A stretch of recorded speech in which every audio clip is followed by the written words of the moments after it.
இப்ப அடுத்தது பாத்தீங்கன்னா சட்டமன்ற தேர்தல் வரப்போகுது நம்ம தமிழ்நாட்டுல.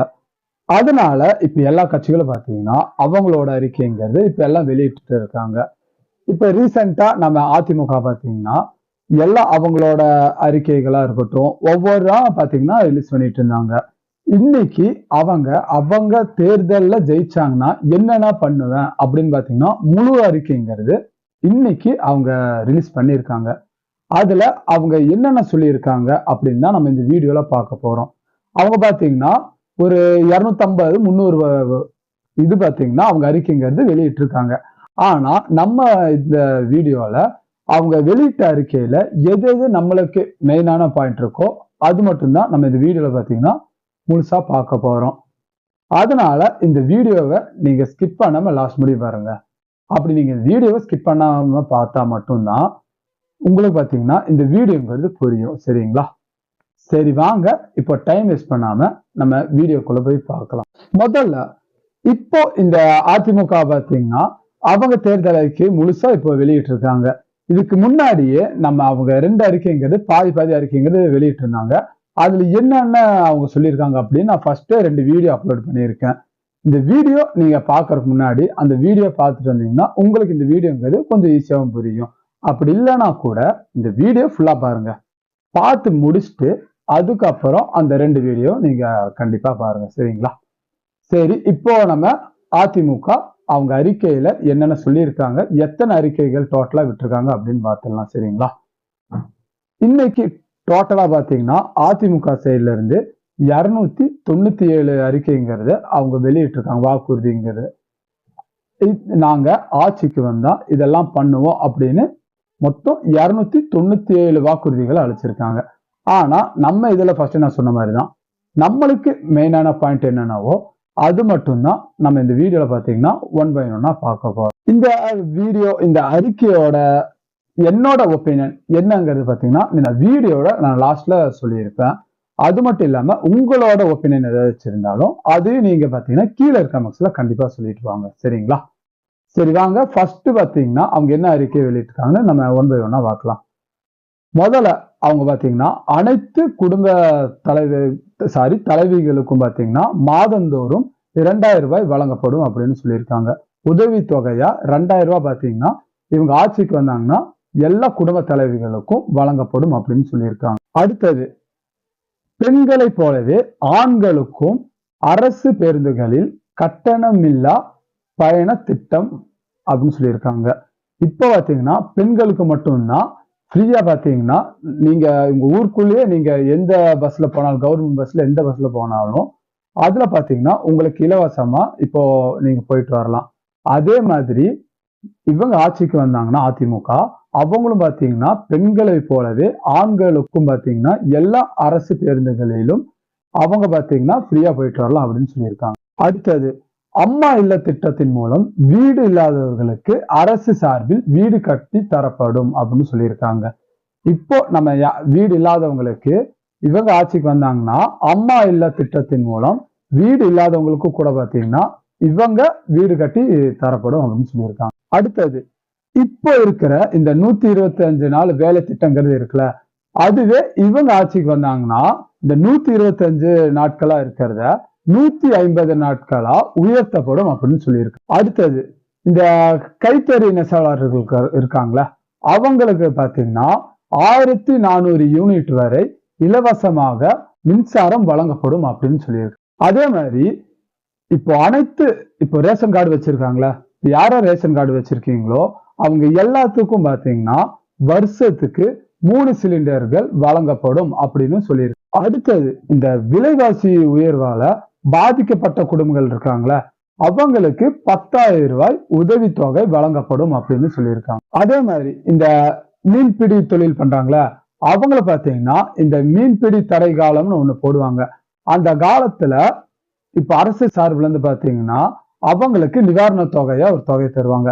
அதை பாத்தீங்கன்னா 12,000 உயர்த்தி தரப்படும் அப்படின்னு சொல்லியிருக்காங்க. அடுத்தது இந்த பொங்கல் நாள்ல பாத்தீங்கன்னா ரேஷன் கார்டு வச்சிருக்கிறவங்களுக்கு எல்லாத்துக்கும் 1000 ரூபாய் வழங்கப்படும் அப்படின்னு சொல்லியிருக்கு. அடுத்தது இந்த கூட்டுறவு வங்கியில இப்ப சின்ன சின்ன பிசினஸ் எல்லாம் பண்ணிட்டு இருக்காங்களா அவங்க ஏதாச்சும் கடனுங்கிறது இந்த கூட்டுறவு வங்கியில மட்டும்தான். நீங்க வாங்கியிருந்தீங்கன்னா அந்த கடனை எல்லாத்தையும் பாத்தீங்கன்னா தள்ளுபடி செய்வோம் அப்படின்னு சொல்லியிருக்காங்க. அடுத்தது பாத்தீங்கன்னா இதுதான் பாத்தீங்கன்னா எல்லாத்தையும் இப்ப பாத்தீங்கன்னா மெயினா திரும்பி பார்க்கிற மாதிரி அவங்க விட்ட அறிக்கைன்னு சொல்லலாம். எல்லா மகளிர்களுக்கும் பாத்தீங்கன்னா எல்லா மகளிர் குடும்ப தலைவிகளுக்கும் குளிர்சாதன பெட்டி ஃப்ரிட்ஜ் இருக்குல்ல, அது பாத்தீங்கன்னா நாங்க வந்தோம்னா உங்களுக்கு ஃப்ரீயா வழங்கப்படும் அப்படின்னு சொல்லியிருக்காங்க. அடுத்தது இந்த விவசாயிங்க இருக்காங்களா, அவங்களுக்கு இப்போ நீங்க நெல்லுக்கு பாத்தீங்கன்னா ஒரு ஆதார விலையா ஒண்ணு வாங்கிட்டு இருப்பீங்க இந்த குவார்டலுக்கு. அதை பாத்தீங்கன்னா இவங்க ஆட்சிக்கு வந்தாங்கன்னா அது 3500 ரூபாக உயர்த்தப்படும் அப்படின்னு சொல்லியிருக்காங்க. அதே மாதிரி இந்த கரும்பு இப்போ விவசாயம் பண்றாங்களே அவங்களுக்கும் பாத்தீங்கன்னா ஆதரவு விலையாக டன்னுக்கு பாத்தீங்கன்னா 4500 உயர்த்தப்படும் அப்படின்னு சொல்லியிருக்காங்க. அடுத்தது இதுதான் பாத்தீங்கன்னா எல்லாம் மெயினா எல்லா டைம்லயும் எல்லாம் இந்த கட்சி டைம்லயும் பாத்தீங்கன்னா இந்த எலெக்ஷன் டைம்லயும் இது சொல்றதுதான். இவங்க ஆட்சிக்கு வந்தாங்கன்னா தமிழ்நாட்டுல படிப்படியாக மது கடைகள் பாத்தீங்கன்னா மூடப்படும் அப்படின்னு சொல்லியிருக்காங்க. அடுத்தது பாத்தீங்கன்னா இந்த அரசு பள்ளி மாணவர்கள் இருக்காங்களா, அவங்க இந்த மருத்துவ படிப்புக்கு படிக்கும்போது அவங்களுக்கான இட ஒதுக்கீடு இருக்குல்ல, அது பாத்தீங்கன்னா 10% உயர்த்தப்படும் அப்படின்னு சொல்லியிருக்காங்க. அதே மாதிரி இந்த பெண் குழந்தை இருக்காங்களா, அவங்களுக்கான பாதுகாப்பு திட்டத்தின் கீழ் பாத்தீங்கன்னா 1 லட்சம் ரூபாய் முடியும் வரவு வைக்கப்படும். அது இல்லாம அதை பாத்தீங்கன்னா உயர்த்தி தரப்படும் அப்படின்னு சொல்லியிருக்காங்க. அடுத்தது இந்த கோவைக்கும் மதுரைக்கும் பாத்தீங்கன்னா இந்த மெட்ரோ ப்ராஜெக்ட்ங்கிறது எவ்வளவு நாளா எல்லா கவர்மெண்ட்டும் உறுத்திட்டு இருக்காங்கன்னு தெரியும். அதுவே நம்ம அதிமுக ஆட்சிக்கு வந்தாங்கன்னா இந்த மெட்ரோ திட்டங்களை பாத்தீங்கன்னா நாங்க கொண்டு வருவோம் அப்படின்னு சொல்லியிருக்காங்க இந்த கோயம்புத்தூருக்கும் நம்ம மதுரைக்கும். அதுவே சென்னையில பாத்தீங்கன்னா இந்த மெட்ரோ திட்ட சேவை இருக்குல்ல, அது இந்த கிளாம்பாக்கம் வரை பாத்தீங்கன்னா நீட்டிக்கப்படும் அப்படின்னு சொல்லியிருக்காங்க. அடுத்தது இந்த ரேஷன் கடையில பாத்தீங்கன்னா 1 கிலோ பருப்பும் 1 லிட்டர் எண்ணெயும் பாத்தீங்கன்னா ஃப்ரீயா தரப்போறோம். விலை இல்லா பாத்தீங்கன்னா 1 கிலோ பருப்பும் 1 லிட்டர் எண்ணெயும் பாத்தீங்கன்னா ஃப்ரீயா தரப்போறோம் அப்படின்னு சொல்லியிருக்காங்க. அடுத்தது அதிமுக ஆட்சிக்கு வந்தாங்கன்னா ஆன்டி ட்ரக் டாஸ்க் ஃபோர்ஸ் அப்படின்னு பாத்தீங்கன்னா ஒரு ஃபோர்ஸ் அமைக்கப்படும் சொல்லியிருக்காங்க. இதனால என்ன பலன்னா இந்த கஞ்சாவா இருக்கட்டும் இல்ல வேற உங்களுக்கு தெரிஞ்ச போதை பொருட்கள்லாம் இருக்குல்ல, இதெல்லாம் பாத்தீங்கன்னா கட்டுப்படுத்தப்படும் அப்படின்னு சொல்லியிருக்காரு. அதே மாதிரி நம்ம போலீஸ்காரங்க இருக்காங்களா, அவங்களுக்கு பாத்தீங்கன்னா வாரத்துல ஒரு டைம் அவங்களுக்கு சுழற்சி முறையில விடுமுறை கொடுக்கப்படும் அப்படின்னு சொல்லியிருக்காரு. அடுத்தது இந்த 10வது அதுக்கப்புறம் இந்த +2 முடிச்சவங்க மாணவர்களா இருப்பாங்களே, அவங்க ஏதாச்சும் இப்போ சொந்தமா ஏதாச்சும் பிசினஸ் ஆரம்பிக்கணும்னு நினைச்சீங்கன்னா அவங்களுக்கு இப்போ எந்த ஒரு பேக்கப்பும் இல்லாம இப்போ ஏதாச்சும் தொழில் ஆரம்பிக்கணும்னு இருப்பாங்க.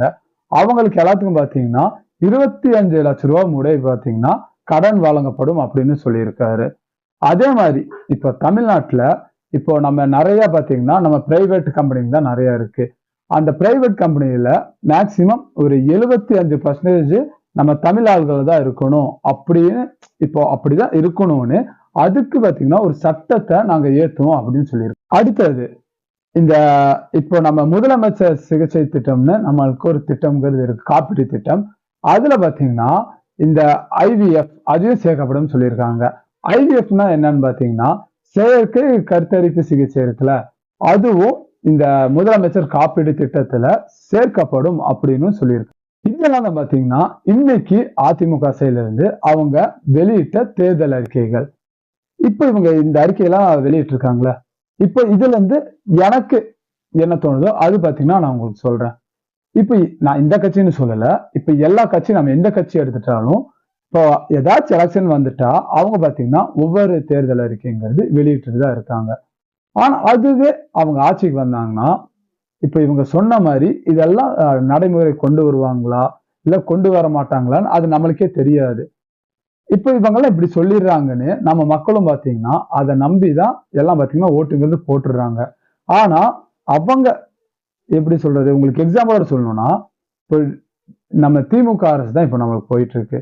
இந்த திமுக அரசுல அவங்க இந்த எலெக்ஷனுக்கு முன்னாடி நாங்க இந்த எலெக்ஷன்ல ஜெயிச்சோம்னா என்னென்ன பண்ணுவோம்னு நிறைய திட்டங்களை பாத்தீங்கன்னா அறிவிச்சிருந்தாங்க. ஆனா அதான் பண்ணிருக்காங்களான்னு கேட்டா ஒரு சந்தேகம் தான்.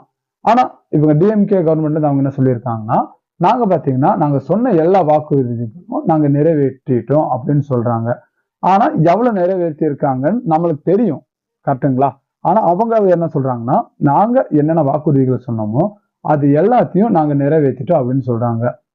இப்ப இந்த வாக்குறுதிகள்லாம் இங்க தரும்போது அவங்க இப்ப ஜெயிச்சுட்டு வந்தாங்கன்னா இந்த வாக்குறுதிகளை எல்லாத்தையும் அவங்க நிறைவேற்றுறாங்களான்னு பாக்குறதுக்கு இதுக்குன்னு ஒரு தனி கமிட்டி அமைச்சு பாத்தீங்கன்னா இத யாராச்சும் விசாரிக்கணும் அப்படின்னா என்னோட ஒரு ஆசை. ஏன்னா இப்போ அவங்க வாய்க்கு வந்த படி பாத்தீங்கன்னா நாங்க வந்தோம்னா இந்த 10,000 ரூபாய் தருவோம், 2,000 ரூபாய் தருவோம், அதுக்கப்புறம் கேஸ், அதுக்கப்புறம் இப்போ ஃப்ரிட்ஜ் இதெல்லாம் தருவோம்னு சொல்றாங்க. ஆனா அவங்க வந்தாங்கன்னா இது எப்படி தருவாங்க அப்படின்னு பாத்தீங்கன்னா அவங்க ஒரு அறிக்கைங்கிறத வெளியிடணும். ஏன்னா இப்ப அவங்க பாத்தீங்கன்னா கடன் வாங்கி தந்தாங்கன்னா அந்த கடன் எல்லாம் பாத்தீங்கன்னா நம்ம தலைமையிலதான் விழுகும். அவங்க வந்து இது எப்படி தராங்க, இப்போ ஏதாச்சும் ஒரு இன்கம் சோர்ஸ் இருக்கணும்ல, எதன் மூலியமா தராங்க அப்படின்னு பாத்தீங்கன்னா அந்த அறிக்கைங்கிறத அவங்க வெளியிடணும். இதுதான் பாத்தீங்கன்னா என்னோட தாட்டு. இந்த அறிக்கையை வச்சு எனக்கு என்ன தோணுச்சோ அது பாத்தீங்கன்னா நான் உங்ககிட்ட சொல்லிட்டேன். இதே மாதிரி உங்களுக்கு ஏதாச்சும் இருக்கும்ல தாட்டு, இப்போ இதெல்லாம் ஒழுங்குபடுத்தினா நல்லா இருக்கும், அப்படி ஏதாச்சும் உங்களுக்கு என்ன தாட் இருக்கோ அதை பாத்தீங்கன்னா நீங்க கீழே இருக்க கமெண்ட்ஸ்ல கண்டிப்பா சொல்லிட்டு போங்க, சரிங்களா? அது மட்டும் இல்லாம இந்த வீடியோவை நீங்க இவ்வளவு நேரம் பார்த்துருந்தீங்கன்னா நம்ம இந்த வீடியோவை பிடிச்சிருந்தா மட்டும் ஒரு லைக்ங்கிறது கொடுத்துருங்க, சரிங்களா? அதே மாதிரி நம்ம சேனலுக்கு நீங்க இப்போதான் ஃபர்ஸ்ட் டைம் வரீங்கன்னா நம்ம சேனலையும் சப்ஸ்கிரைப் பண்ணி வச்சுட்டு இந்த பெல் ஐக்கானை நீங்க ப்ரெஸ் பண்ணி வச்சிட்டீங்கன்னா இந்த மாதிரி ஒரு இன்ட்ரெஸ்டான ஒவ்வொரு நாளைக்கு என்ன நியூஸ் நடக்குதோ அது பாத்தீங்கன்னா நான் அப்லோட் பண்ணிட்டு இருக்கேன். அது உங்களுக்கு பாத்தீங்கன்னா சீக்கிரம் வந்து சேரும், சரிங்களா? சரி, இந்த வீடியோ பத்தின கருத்து அப்படி ஏதாச்சும் இருந்தாலும் அதுவும் கீழே கமெண்ட்ஸ்ல என்னன்னு சொல்லிட்டு போங்க. நெக்ஸ்ட் வீடியோல இருந்து நான் அதை மாத்திக்கிறேன், ஓகேங்களா? உங்களை இன்னொரு வீடியோல நான் மீட் பண்றேன்.